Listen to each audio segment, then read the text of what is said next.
Hey, I'm Directionally Challenged, and welcome back to Topical Cruise. I made the joke last week that I was going to judge anime characters or anime villains by how they make love, and I was going to record it, and I just kind of, I wasn't really as into it as I thought it would be. It wasn't as funny as I thought it would be. Maybe with another person it'd be a lot funnier. So if I can get another person to come on to Topical Cruise, or if you want to come on to Topical Cruise, let me know. We can work at a timeout. That'd be fun. I think we could do that. I think that'd be an enjoyable experience. If you want to, let me know. I'd be willing to bring guests on for this. I think it'd be an enjoyable time. But for now, I think what I want to talk about is I do want to talk about anime villains. Like, I do want to discuss villains, what I love about villains and stuff like that, because I feel like there's not a lot of love in general in stories for some villains. Well, not necessarily. I do think that it's understandable, people shouldn't like the villain. You shouldn't want to root for the villain. They are the antagonist of the story. They are the bad guy. But I've always been interested in the stories of the villains. I've always been interested in why someone becomes a villain, and what reasoning do they have. And there are some villains that I find that are just boring and plain and simple and one-dimensional, and they're just meh, meh, meh. I'm a villain because of circumstance,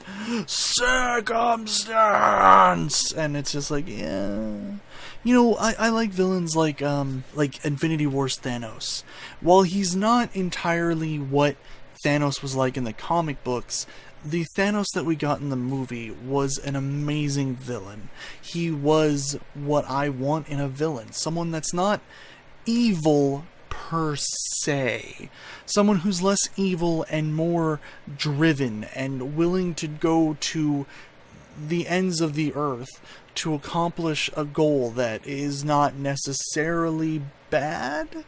Like, Thanos' plan is that he's doing this to save the universe. This is what he believes is going to do it. This is what he thinks is the right thing. And he judges the other heroes who are trying to stop him as if they were children who don't understand the larger picture.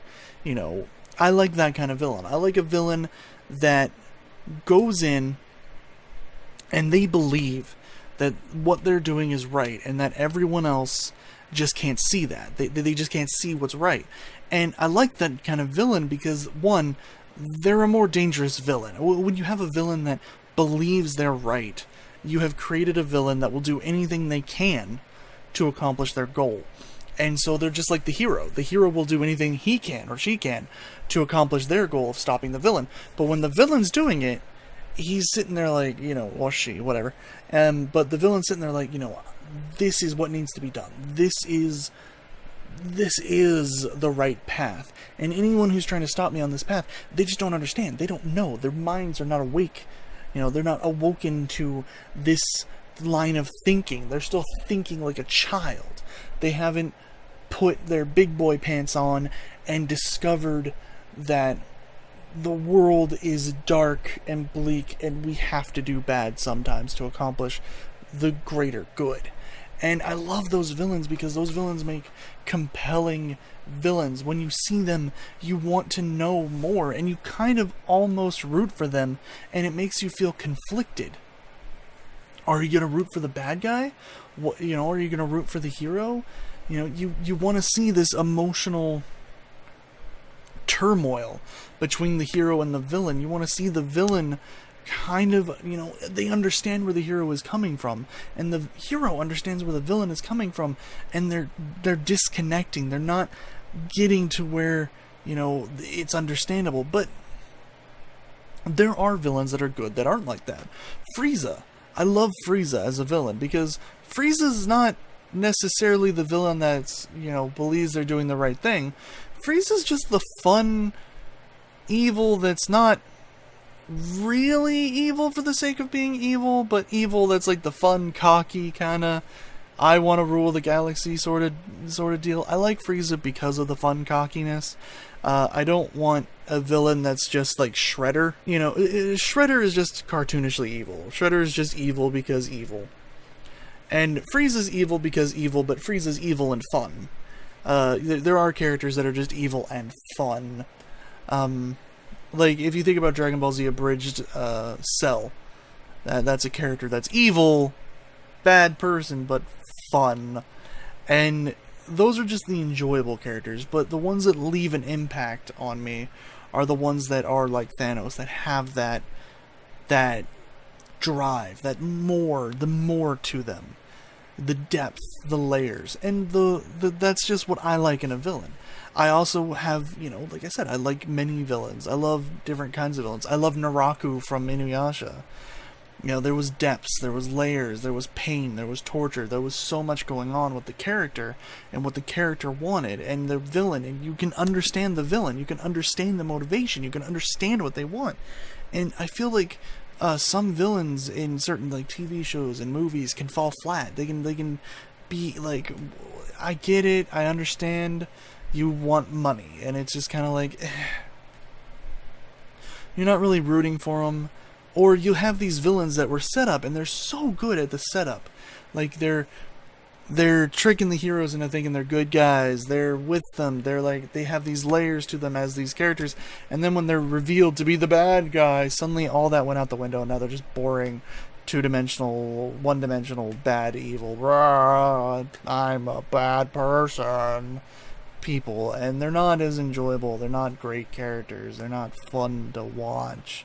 This isn't going to be that long of a video, and I apologize. I just wanted to talk about what I love and what I enjoy. Like, I have stories that I love, that the villains have these layers, and those are the kind of stories that I want to write, where these villains have these layers, and they're not just these characters that you look at and you go, well, that guy's the bad guy, and that's the bad guy, and you move on with your life, and you don't really care.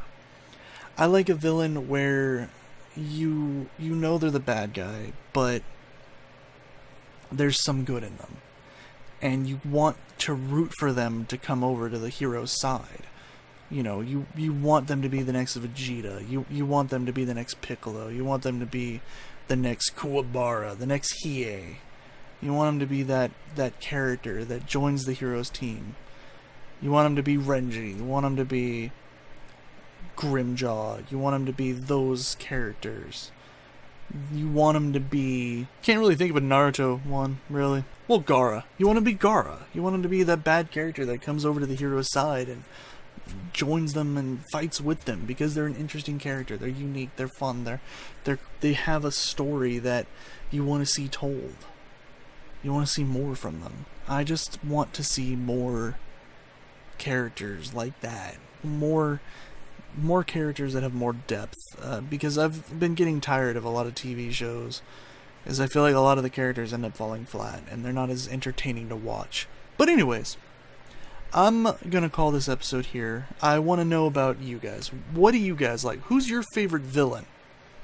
Let me know in the comments down below, and if you have any ideas that you would like me to talk about, if you have any subjects you'd like me to discuss, or skits you'd like to see, or if you have any weird things you want me to go on about, let me know. And join me next week on Topical Cruise, where we will be judging video game characters by their video game covers. I'm Directionally Challenged, and I'll see you later, Navigators. Bye! Hey, thank you for watching. If you liked this video, leave a thumbs up. If you didn't like it, leave a thumbs down. Either way, tell me in a comment down below. If you have any ideas for games you'd like to see me play on the channel, go ahead and leave that in the comments down below. And subscribe to become a navigator so I can finally know where the hell I'm going.